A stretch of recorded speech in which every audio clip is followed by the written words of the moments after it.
तो बेटे अगला विकार आएगा फिनाइल कीटोन यूरिया, यानी अगला जो विकार है, अगला विकार रहेगा बेटे phenyl ketone urea, phenyl ketone urea. अगला जो डिजीज है ये है बेटे हमारे पास में फिनाइल कीटोन यूरिया। अब ये यूरिया या ये रोग क्या होता है, तो ये रोग भी ऑटोसोमल रिसेसिव यानी अलिंगी अप्रभावी रोग है। बेटे इस रोग के दौरान एक एंजाइम होता है जिसकी वजह से ये रोग होता है, जिसका नाम है फिनाइल एलेनिन हाइड्रोक्सिलेज। और ये एंजाइम क्या करता है, फिनाइल एलेनिन जो अमीनो एसिड है उसे ट्रांसफर करता है किसके अंदर, टायरोसिन के अंदर। लेकिन जब ये एंजाइम कम हो जाता है तो बेटे फिनाइल एलेनिन टायरोसिन में कन्वर्ट नहीं हो पाता और ये फिनाइल पायरुविक एसिड के रूप में हमारी सेल्स के अंदर ये संग्रह होता जाता है। जब मस्तिष्क में इसका संग्रह ज्यादा होता है तो फिर वहां पर मानसिक विकार या मानसिक रोग उत्पन्न हो जाते हैं। तो आइए देखते हैं फिनाइल कीटोन यूरिया।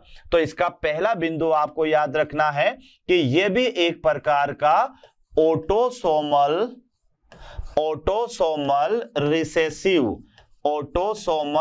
रिसेसिव रोग है।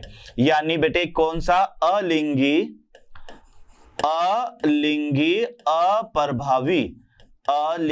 अप्रभावी रोग। तो सबसे पहले तो आप यही ध्यान रखना है कि ये फिनाइल कीटोयूरिया भी क्या है, अलिंगी अप्रभावी रोग है। अब ये रोग किसके कारण होता है, तो इसका जो कारण है, इसका कारण, ये कारण जरूर याद रखना बेटे। तो कारण है फिनाइल एलेनिन हाइड्रोक्सिलेज एंजाइम की कमी, हाइड्रोक्सिलेज एंजाइम की कमी, हाइड्रोक्सिलेज एंजाइम की कमी, फिनाइल एलेनिन हाइड्रोक्सिलेज एंजाइम की कमी। तो ये इसका कारण याद रखना बेटे, यानी फिनाइल एलेनिन हाइड्रोक्सिलेज एंजाइम की कमी। और इस एंजाइम का जो काम होता है, इस एंजाइम का जो फंक्शन होता है बेटे, इसका कार्य क्या है कि ये जो एंजाइम है ये क्या करता है, एक अमीनो एसिड होता है फिनाइल एलेनिन और फिनाइल एलेनिन को यह कन्वर्ट कर देता है किसके अंदर, टायरोसिन अमीनो एसिड के अंदर। और टायरोसिन अमीनो एसिड का जो कार्य है, इसका जो कार्य है बेटे, यह कार्य है यानी किसका निर्माण करना, तो ये जो है आगे चलकर थायरोक्सिन हार्मोन का निर्माण करता है। इसका जो कार्य है, यह कार्य आपको याद रखना है, यानी टायरोसिन या थायरोक्सिन अमीनो एसिड या थायरोक्सिन हार्मोन का निर्माण, थायरोक्सिन हार्मोन का निर्माण। तो एक बार और ध्यान से देख लें कि ये जो फिनाइल कीटोयूरिया है बेटे, ये कारण बनता है फिनाइल एलेनिन हाइड्रोक्सिलेज एंजाइम की कमी। और इस एंजाइम का कार्य आपको याद रखना है कि ये एंजाइम फिनाइल एलेनिन को ये कन्वर्ट कर देता है थायरोसिन या टायरोसिन अमीनो एसिड में। टायरोसिन अमीनो एसिड आगे चलकर बेटे ये निर्माण करता है किसका, यानी थायरोक्सिन हार्मोन का निर्माण करता है। अब यहां पर इस हार्मोन की तो कमी हो गई, यानी फिनाइल एलेनिन की कमी। तो कमी होने से क्या होगा कि यहां पर ये जो फिनाइल एलेनिन है, फिनाइल एलेनिन, ये फिनाइल एलेनिन की मात्रा क्या होगी, बढ़ेगी। और मात्रा बढ़ने के साथ ही इसका जो स्टोरेज है, यानी यहां पर इसका जो संग्रह है, यह हो जाएगा फिनाइल पायरुविक एसिड के रूप में, पायरुविक एसिड। तो ये ध्यान रखना, वापस अपन रिपीट करते हैं कि जैसे एंजाइम की कमी हुई, यानी यहां पर एंजाइम का तो कम होना है बेटे, तो यहां पर फिनाइल एलेनिन किस में कन्वर्ट नहीं हो पाएगा, टायरोसिन में। और जब टायरोसिन में ये कन्वर्ट नहीं होगा तो फिनाइल एलेनिन की जो मात्रा है ये बढ़ेगी, और इसकी मात्रा जब बढ़ेगी तो ये फिनाइल पायरुविक एसिड के रूप में ये संग्रहित होगा। और ये संग्रह, अगर ये संग्रह बेटे यहां पर इसका जो स्टोरेज है, स्टोरेज, अगर ये स्टोरेज यहाँ पर मस्तिष्क में होता है यानी यहाँ पर ब्रेन में होता है, तो बेटे फिर यहाँ पर मेंटल डिसऑर्डर यानी यहाँ उत्पन्न हो जाएंगे मानसिक विकार, मानसिक विकार। तो ये एक छोटा सा टॉपिक है आपके सामने जिसका नाम है फिनाइल कीटोयूरिया। तो वापस इसको बेटे दोहराओ, फिनाइल कीटोयूरिया एक प्रकार की अलिंगी अप्रभावी विकार है। यहां तक क्लियर? ये जो फिनाइल कीटोयूरिया होता है ये एक विशेष एंजाइम की कमी के कारण होता है। उस एंजाइम का नाम है फिनाइल एलेनिन हाइड्रोक्सिलेज। अब ये तो नाम याद हो गया, लेकिन इस एंजाइम का काम क्या होता है? तो बेटे ये एंजाइम जो है ये कार्य करता है फिनाइल एलेनिन को टायरोसिन में कन्वर्ट करता है, और ये जो टायरोसिन होता है ये टायरोसिन एमिनो एसिड आगे चलकर और ये निर्माण करता है थायरोक्सिन हार्मोन का, और थायरोक्सिन हार्मोन जो होता है ये थायराइड ग्रंथि के अंदर बनता है। तो ये तो इसका कार्य। अब हुआ क्या कि यहां पर आप देखिएगा बेटे कि एंजाइम की कमी है, इस एंजाइम की तो कमी है, यानी यहां पर एंजाइम, अब एंजाइम जब कम होगा तो बेटे यहां पर फिनाइल एलेनिन का जो मान है वह बढ़ेगा, और जैसे फिनाइल एलेनिन बढ़ेगा तो ये संग्रह होगा फिनाइल पायरुविक एसिड के रूप में, और फिनाइल पायरुविक एसिड का संग्रह जब मस्तिष्क में होगा तो बेटे वहां पर मानसिक विकार, ये रोग उत्पन्न हो जाते हैं। तो बेटे ये टॉपिक था हमारा फिनाइल कीटोयूरिया। अगले और आगे बढ़ते हैं अपन, तो फिर यहां पर आते हैं बेटे फिनाइल कीटोयूरिया के बाद में अगला हमारा आएगा गुणसूत्रीय विकार। अगला जो बीमारी है ये बीमारी है गुणसूत्रीय विकार, या फिर इसे आप कह सकते हैं क्रोमोसोमल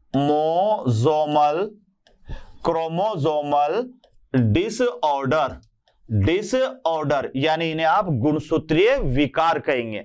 और ये जो गुणसूत्रीय विकार होते हैं बेटे ये एक तरह से गुणसूत्रों की संख्या में बदलाव के कारण होते हैं। तो गुणसूत्रीय डिसऑर्डर या फिर बेटे आप इन्हें कह सकते हो सिंड्रोम, ये याद रखना। इन्हें दूसरा भाषा में आप क्या कह सकते हो? सिंड्रोम भी कह सकते हो। तो मैंने आपको क्या बताया?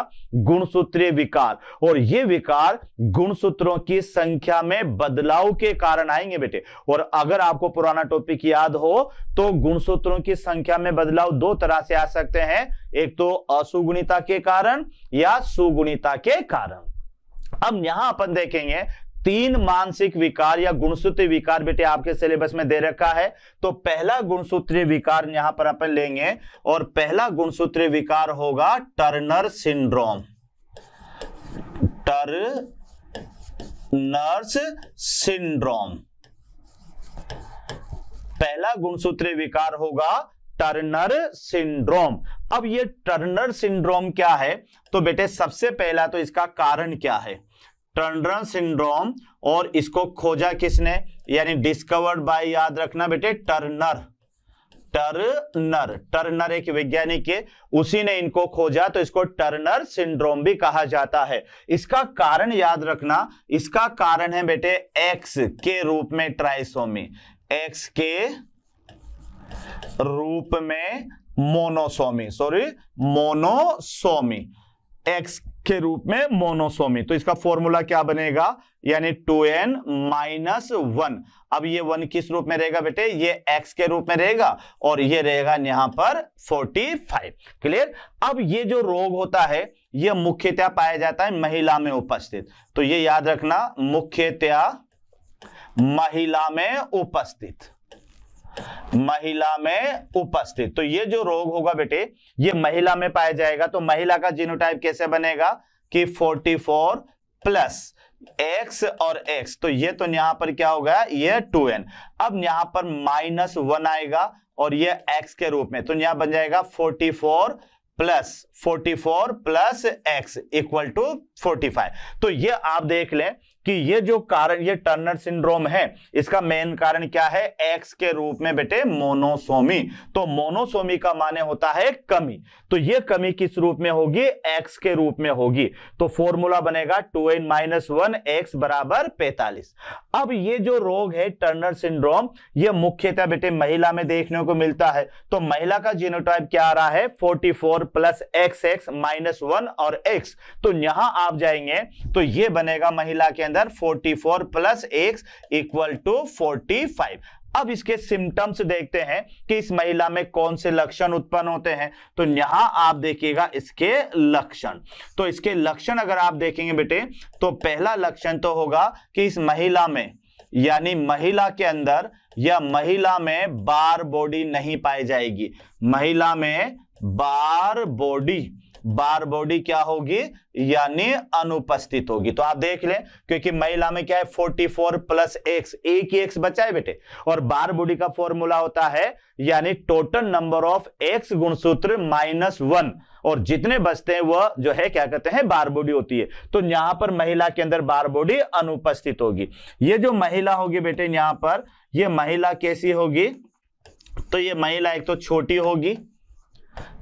होगी, ध्यान रखना, और साथ में बेटे मूर्ख होगी, और साथ में ये बद्दे होगी, यानी स्मॉल भी होगी, स्टूपिड भी होगी और बद्दे होगी, जननसम नहीं होगी। और साथ में इस महिला में लैंगिक विकास भी नहीं होगा। यानी यहां पर आप देख सकते हैं इस महिला में लैंगिक विकास यहां पर अनुपस्थित होगा। यह भी याद रखना। इसकी महिला की जो त्वचा है, यह त्वचा कैसे हो जाएगी, झुर्रीदार। इसकी जो त्वचा है वो हो जाएगी धुर्रीदार, और साथ में इसमें स्तनों व जननांगों का विकास भी नहीं होगा। जननांगों का विकास नहीं। तो ये आप देख लें, ये आपके सामने पहला सिंड्रोम है बेटे, टर्नर सिंड्रोम।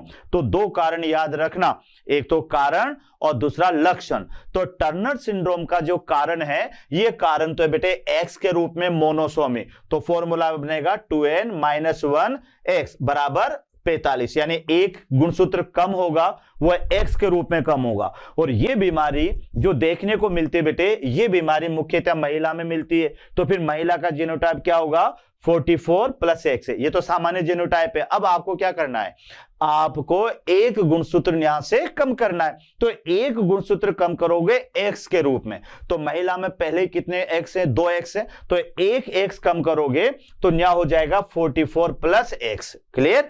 अब इसका जीनोटाइप क्या होगा टर्नर सिंड्रोम का, 44 प्लस x। अब लक्षण देखो बेटे, तो सबसे पहला लक्षण तो यह है कि इस महिला में बार बॉडी नहीं पाई जाएगी। तो ये बार बॉडी का फॉर्मूला यह होता है कि बार बॉडी बराबर टोटल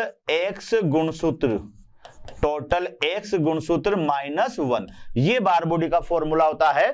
टोटल दिए गए x गुणसूत्र में से एक घटा देना, जितने x बचेंगे वह x आपकी क्या कहलाएगी, बार बॉडी। तो यहां बच्चों इसमें पहला लक्षण तो क्या हुआ कि टर्नर सिंड्रोम वाली जो महिला है, इस महिला में बार बॉडी अनुपस्थित होगी। दूसरा, ये महिला छोटी होगी, मूर्ख होगी, और साथ में बद्धे भी होगी, जननसम नहीं होगी। महिला के अंदर लैंगिक विकास भी नहीं होगा, और साथ में त्वचा इसकी रिंकल यानी झुर्रीदार होगी, और साथ में इसमें स्तनों और जननांगों का विकास भी नहीं होता। तो ये था हमारे पास में बेटे टर्नर सिंड्रोम। आगे देखिएगा, अगला सिंड्रोम की ओर अपन आगे बढ़ते हैं।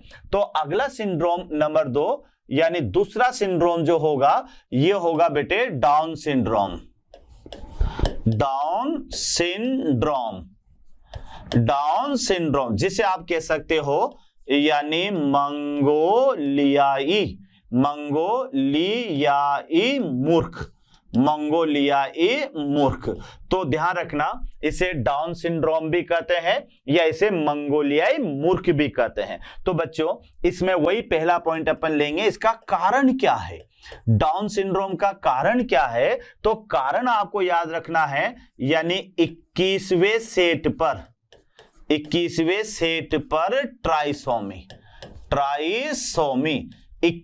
सेट पर ट्राइसोमी, यानी क्या मतलब है कि 2n प्लस 1।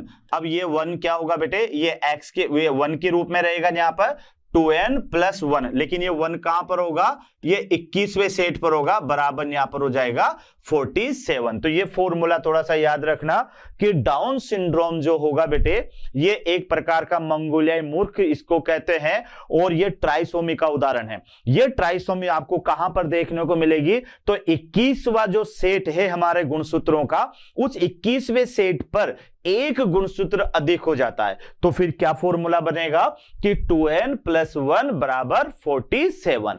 अब यहां पर आप देखो कि यहां अगर जो है क्या कहते हैं मेल है, मेल, तो बेटे जो मेल है उसके अंदर ये बनेगा यानी 44 + xy, 44 + xy, या मेल फीमेल में बेटे ये तो सिंपल ही होगा, यानी यहां पर आप देख सकते हैं कि इसमें मेल और फीमेल के अंदर तो ये सेम ही रहेगा। तो यहां आप देखो कि इसके अंदर ये होगा। अब ये तो हो गया कारण, कारण क्या हुआ, 21वें सेट पर ट्राइसोमी, चाहे नर हो या मादा हो बेटे, दोनों में ये सेम रहेगा। इसके लक्षण अगर आप देखेंगे, इसके लक्षण आप देखो कि लक्षण क्या होगा, तो लक्षण बेटे ये होगा सबसे पहले तो कि यहां पर जो रोगी होगा, रोगी का शरीर एक तो ध्यान रखना बेटे छोटा होगा, साथ में ये जो है क्या कहते हैं ये मूर्ख होगा, ध्यान रखना बेटे, स्टूपिड भी होगा, और साथ में बद्धे भी होगा, बद्धे। तो ये थोड़ा सा याद रखना कि यहां पर जो मंगोलियाई मूर्ख होते हैं इनका शरीर छोटा होता है, और साथ में जो है यहां पर शरीर छोटा रहेगा, और ये मूर्ख भी होते हैं।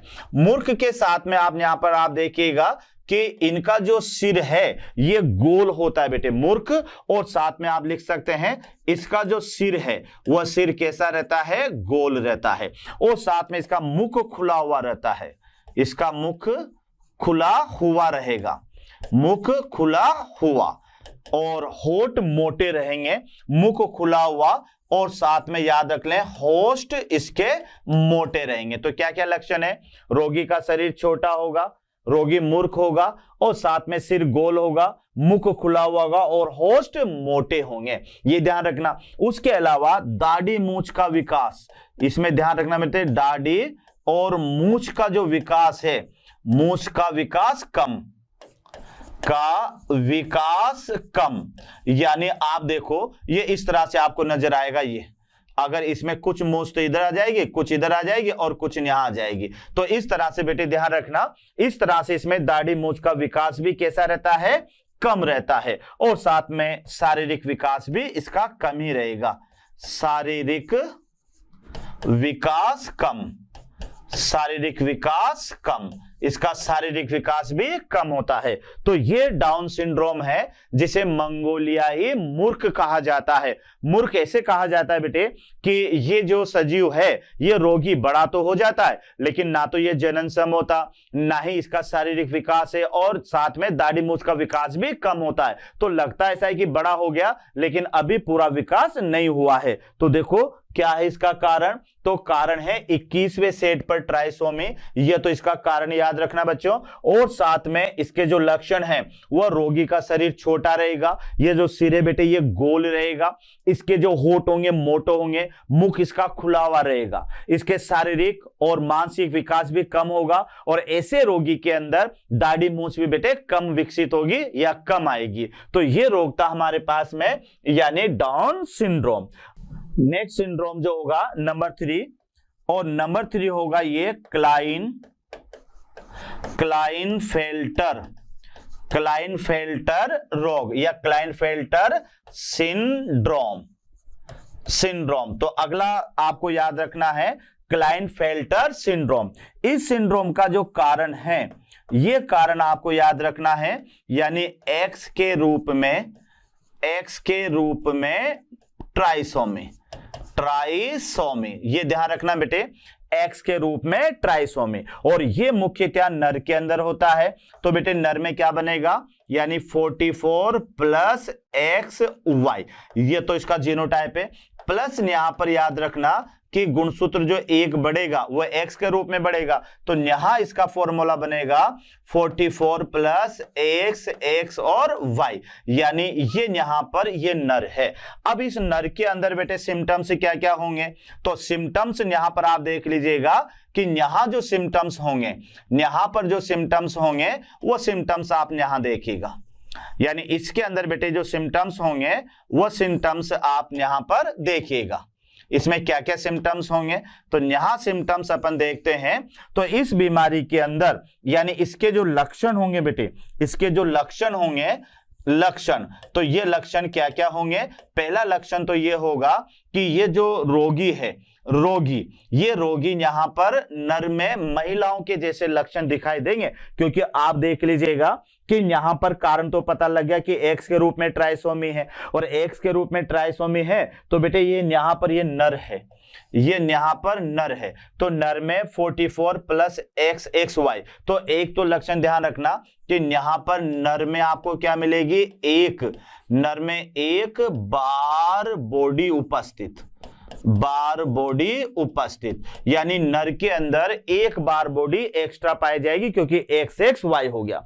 दूसरा यहां पर ध्यान रखना बेटे कि जो नर में है, नर में महिलाओं के लक्षण उत्पन्न, नर में महिला के लक्षण उत्पन्न, महिला के लक्षण उत्पन्न, तो ये ध्यान रखना, नर में महिला के लक्षण उत्पन्न। इतना क्लियर हुआ। उसके बाद में आपको तीसरे नंबर पर याद रखना है कि बेटे जब महिला के लक्षण उत्पन्न होते हैं, तो महिला के लक्षण जब उत्पन्न होते हैं तो ऐसी घटना को आप क्या कहेंगे, ऐसी घटना को कहोगे गायनेकोमेस्टिया, गायनेकोमेस्टिया, यानी नर में अगर महिला के लक्षण उत्पन्न होते हैं तो यह घटना कहलाती है गायनेकोमेस्टिया। जैसे इसमें क्या होगा बेटे लक्षणों में, यानी इस नर के अंदर, यानी नर में स्तनों का विकास हो जाएगा, स्तनों का विकास, स्तनों का विकास, एक तो स्तनों का विकास होगा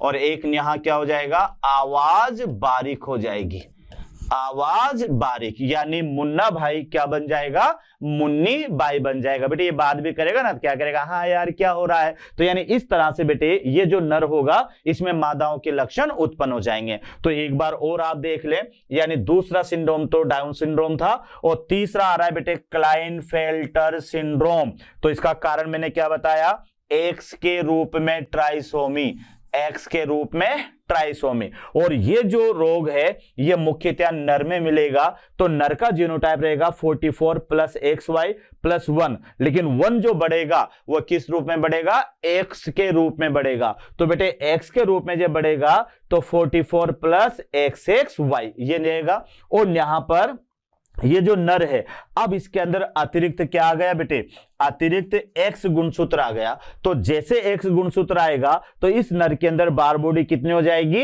यानी 1, क्योंकि फॉर्मूला याद है ना कि टोटल एक्स गुणसूत्र -1, तो 2x से -1 करोगे तो 1 बचेगा, तो वही बार बॉडी कहलाएगी। तो इस नर के अंदर एक बार बॉडी उपस्थित होगी। दूसरी बात, इस नर के अंदर महिलाओं के लक्षण आएंगे क्योंकि अतिरिक्त एक्स बढ़ गया, तो बेटे इस अवस्था को कहोगे गायनेकोमेस्टिया। और साथ में नर में इसमें स्तनों का विकास होगा और आवाज बारीक होगी। तो इस तरह से बच्चों ये आज अपन ने टॉपिक लिया, यानी आनुवांशिक विकार लिया, फिनाइल कीटोयूरिया लिया, सिकल सेल एनीमिया लिया और गुणसूत्रीय विकार। तो गुणसूत्रीय विकार को अपने 3 भागों में पढ़ा, एक तो टर्नर सिंड्रोम और एक जो है डाउन सिंड्रोम और एक हुआ बेटे यहां पर हमारे पास में यानी क्लाइनफेल्टर सिंड्रोम। तो इसी के साथ में बेटे ये हमारा जो चैप्टर था ये पूरा होता है, जिसका नाम था वंशागति, है ना। तो ये ध्यान रखना बेटे, वंशागति और विभिन्नताएं, तो इसको अच्छी तरह से पढ़ना, ठीक है। कोई डाउट हो तो बेटे वो भी अपन